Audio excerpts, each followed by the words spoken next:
Controvérsias sobre o sangue, religião, medicina, ética. 3 pilares, um tema sensível e uma pergunta inevitável. A Bíblia realmente proíbe transfusão de sangue? Ou essa proibição começou em 1945? Vídeo número 56. Uma produção Torre Small. A verdadeira tensão não está entre fé, ciência e responsabilidade social. Está na honestidade. Quando cada uma é respeitada de forma harmoniosa, não há conflito, apenas escolhas conscientes.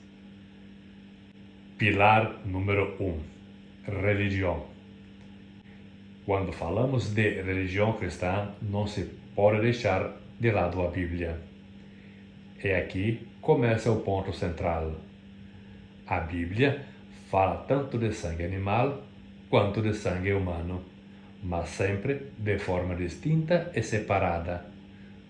Não há nenhum versículo que trate os dois como equivalentes. E isso muda tudo. O sangue animal aparece em contextos dietéticos e cerimoniais ou ritualísticos. Nos sacrifícios, ele era derramado de forma ritualística em respeito à vida. Quando ele aparece na alimentação, vem acompanhado de uma proibição clara: não consumir sangue. Mas sempre, e aqui está o detalhe importante, sangue animal. Agora, observe o outro lado. Quando a Bíblia fala de sangue humano, o cenário muda completamente. Não há dieta, não há ritual, não há instrução litúrgica. Toda menção ao sangue humano está ligado a violência, homicídio, justiça, vingança. Nunca consumo alimentar ou ritualístico. Ou seja, estamos falando de categorias completamente diferentes. A Bíblia não coloca o sangue humano e animal no mesmo plano. O sangue nunca fez parte da dieta israelita. Portanto, se pegássemos todos os textos que proíbem comer sangue e aplicássemos às transfusões, estaríamos dizendo que sangue animal e sangue humano são a mesma coisa dentro do contexto bíblico. Mas simplesmente não são. Não confunda alhos com bugalhos, ou como dizem os portugueses, não bate a bota com a perdigota.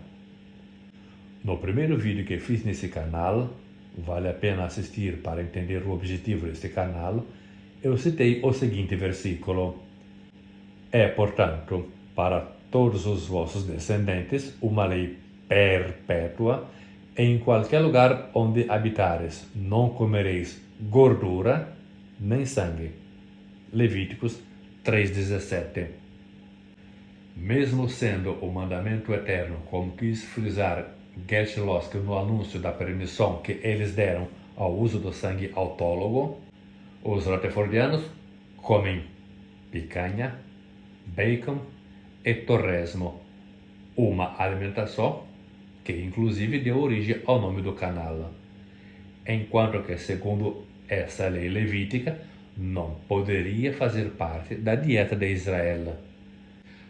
Mas voltando ao sangue animal, se entende claramente que o assunto é litúrgico-ritual, pois Deus criou no reino animal algumas espécies que se alimentam exclusivamente de sangue, como pernilongos, sanguessugas e morcegos vampiros. Não lembro de ter visto assembleia de pernilongos, sanguessugas ou morcegos vampiros cultuando a Jeová. Isso mostra algo importante. A regra sobre o sangue não é biologia universal. Ela é simbólica, ela é ética, ela é humana. Afinal, ninguém espera que um leão derrame o sangue de sua presa no chão antes de comê-la. Isso nunca foi fisiologia, foi sobre significado. Em suma, a Bíblia diferencia claramente sangue animal e sangue humano. Conclusão do pilar religioso. Qualquer tentativa de aplicar regras do sangue animal ao sangue humano deve ser vista como interpretação doutrinária tendenciosa, não como prescrição bíblica direta. Ou, em outras palavras, as regras humanas sobre o sangue têm fundamento ético e simbólico, não fisiológico. E é justamente isso que dá sentido à distinção bíblica. Pilar número 2. Medicina. O que é o sangue, afinal? De forma bem simples, o sangue é um líquido essencial que circula pelo nosso corpo, levando oxigênio, nutrientes e removendo resíduos. Sem essa circulação, a vida não é possível. Mesmo assim, o corpo humano consegue lidar com pequenas perdas de sangue. Um exemplo disso são as doações. Uma pessoa saudável pode doar cerca de meio litro de sangue e o organismo repõe naturalmente. Quanto sangue temos em média em nossos corpos?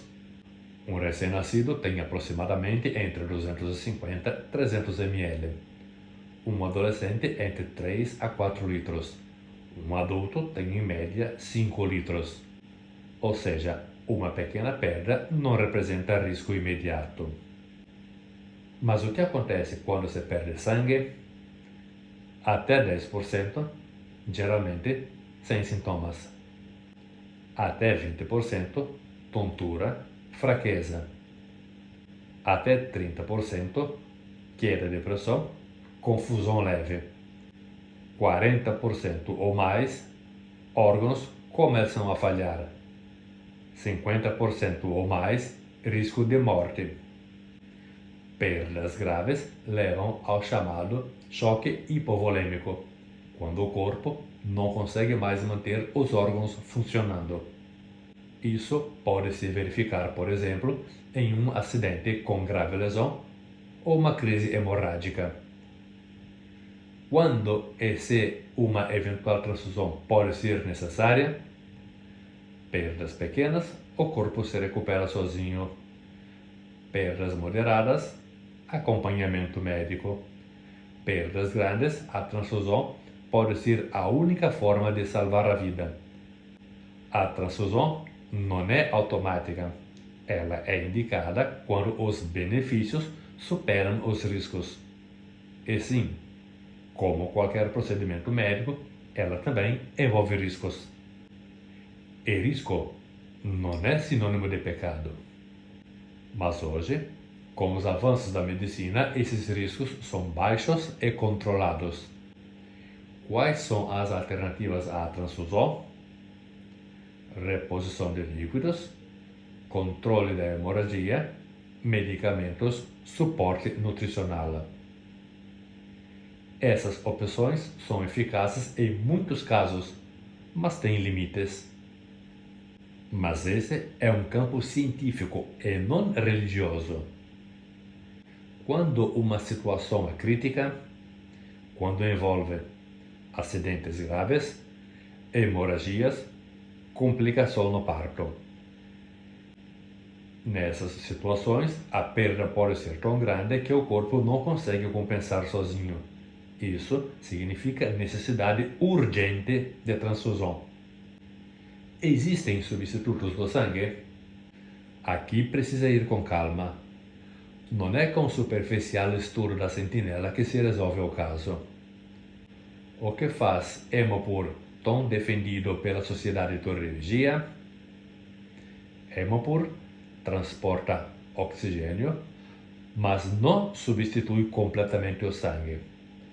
Qual é a composição de Hemopur? A sua composição é feita de hemoglobina bovina, portanto, animal. Justamente aquilo que a lei levítica condenaria até os dias de hoje se tomarmos com literalidade o termo eterno, tão defendido pela Watchtower. Pois é, essa é a única religião que defende e faz propaganda litúrgica em suas literaturas do uso do sangue animal e pretendem ser os únicos praticantes da Bíblia. Teve bom. Existem outros produtos, mas ainda estão em estudo. Até hoje, nada substitui completamente o sangue humano.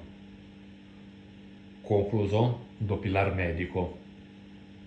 O corpo humano é impressionante, mas tem limites. Quando esses limites são ultrapassados, a medicina intervém para preservar a vida. Em outras palavras, o sangue humano continua sendo insubstituível e a medicina atua quando o corpo já não consegue se sustentar sozinho. Pilar número 3. A ética. Depois da religião e da medicina, surge a pergunta mais difícil. O que fazer quando esses dois mundos se encontram? A decisão individual. Cada pessoa tem o direito de decidir sobre o próprio corpo. Mas, para que essa decisão seja realmente livre, ela precisa ser informada, não pilotada. Púlpito e mesa operatória são altares diferentes onde cada sacerdócio realiza o culto da vida com instrumentos diferentes, compartilhando os mesmos ideais. Não serve conflitos. Isso significa compreender riscos, alternativas e consequências reais. O dilema do médico. Existe um aspecto pouco falado, o ponto de vista do médico. Ele fez um compromisso de preservar a vida, o juramento de Hipócrates, e, às vezes, se vê diante de um paciente que recusa justamente o tratamento que pode salvá-lo. De um lado, o respeito à decisão do paciente, do outro, o dever de agir para salvar uma vida. Quando uma religião faz pressão administrativa para impor que um profissional da saúde traia o seu juramento, essa religião rompe, ainda que involuntariamente, um equilíbrio ético, moral e profissional. O sistema de saúde. Em sistemas públicos como o SUS, Sistema Único de Saúde, os recursos são coletivos. Isso levanta uma questão ética. É justo utilizar uma estrutura pública para decisões que não são médicas, mas religiosas? Aqui entra o equilíbrio entre liberdade religiosa e responsabilidade coletiva. Sociedade e justiça. Em alguns casos, essas decisões chegam aos tribunais e geram comoção social.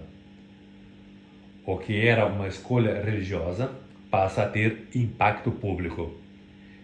E surge uma pergunta inevitável: até que ponto essa decisão é totalmente individual? E até que ponto é influenciada? Coerência ética. Outro ponto importante é a coerência. Se uma decisão é moral ou religiosa, ela não deveria depender de estatísticas. Uma religião que precisa se valer de efeitos colaterais adversos de uma terapia para defender a sua doutrina, sai do campo da fé e entra num campo que não é o seu. Se depende de dados e riscos, entra no campo da ciência. Misturar os dois de forma seletiva pode gerar confusão. Quanto dinheiro público entre processos e assistência sanitária e quantas horas de trabalho desses profissionais são gastos por convicções infundadas? Por que infundadas? Porque, como ficou evidenciado no pilar da religião, a Bíblia, além de nunca ter falado sobre o uso ou consumo do sangue humano, mas somente do sangue animal, o seu veto era circunscrito ao israelita, e somente de forma ritualística ou dietética, nunca terapêutica. Conclusão final. No fim, a questão não é apenas aceitar ou recusar sangue. É compreender plenamente o que está em jogo e assumir com honestidade as consequências dessa escolha. E isso nos leva a algumas perguntas inevitáveis. A fé cristã deve se basear diretamente nas Escrituras ou nas interpretações e imposição de uma instituição? Onde está a autoridade final?